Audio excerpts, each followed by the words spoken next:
It's been an absolute pleasure to work with Leka Rezniqi since 2006, and for a few years, his wonderful grandfather, Mustafa Rezniqi, who died in 2008. As Joe said earlier, Kosovo acted as an underground railroad, rescuing Jews and getting them to safety in Albania.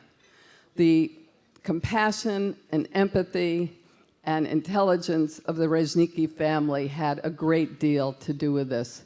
And I want Leka to come to the podium now and tell this story.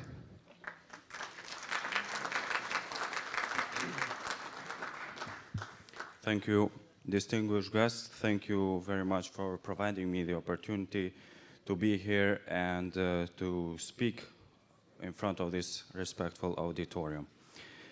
My great-grandfather, Arslan Rezniqi, was one of the leading members of the Nazi resistance in Kosovo who devoted 6 years of his life to saving Jews.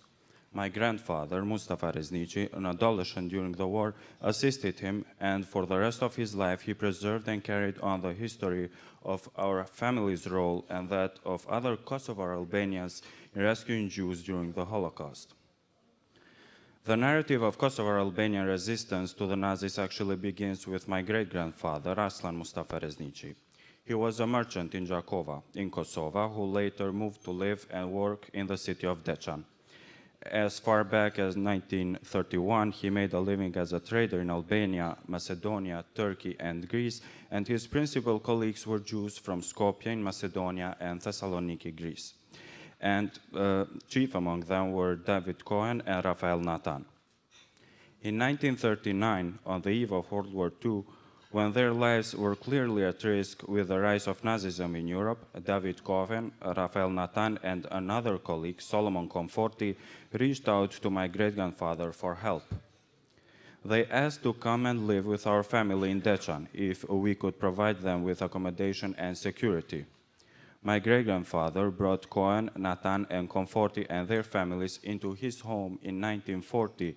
Later, after Yugoslavia capitulated to the Nazis in 1941, my great-grandfather continued to hide them and eventually helped them to flee in Albania. Bearing in mind that our family owned a lot of land, but nevertheless had a modest home, my great-grandfather made an agreement with Rafael Natan, David Cohen, and Solomon Conforti to build a new stone house next to his own. The house was to accommodate their immediate families and closest relatives and lately many other Jews seeking refuge. As word spread about the Rezniqi family's sanctuary, other Jewish families approached our family for help, and soon 40 families from Macedonia, Bulgaria, and Serbia were sheltered in our house, sometimes for days, often for months, until my family was able to organize safe passage for them to Albania.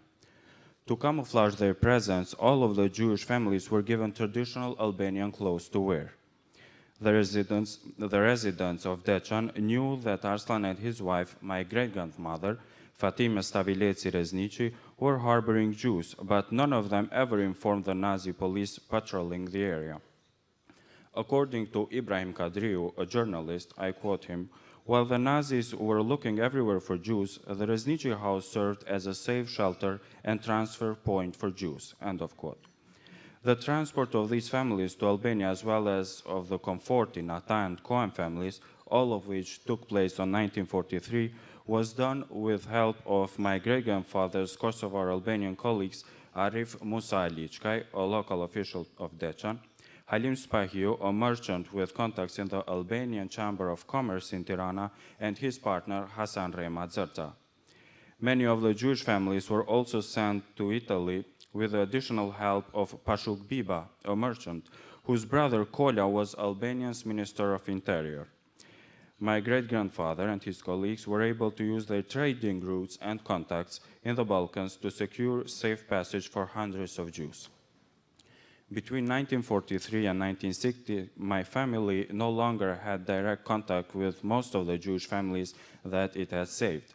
Nevertheless, through Sami Mizrahi in Skopje, my family managed to get some information about the fate of the Cohen, Conforti, and Natan families.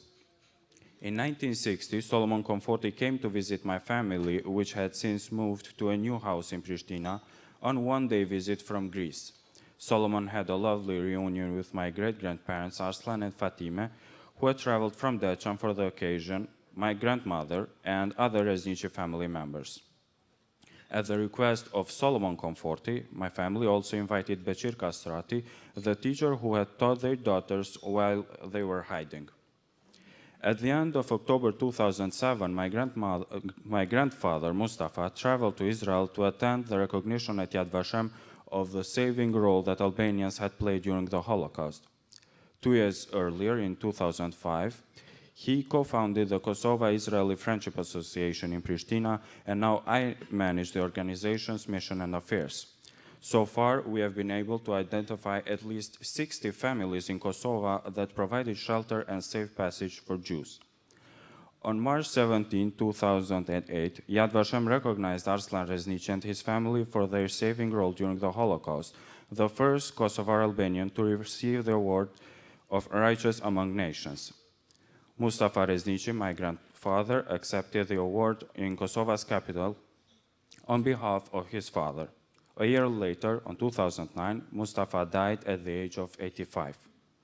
But before he died, Mrs. Shirley, Cloyes, DioGuardi, and I created and produced a videotaped oral history interview with him.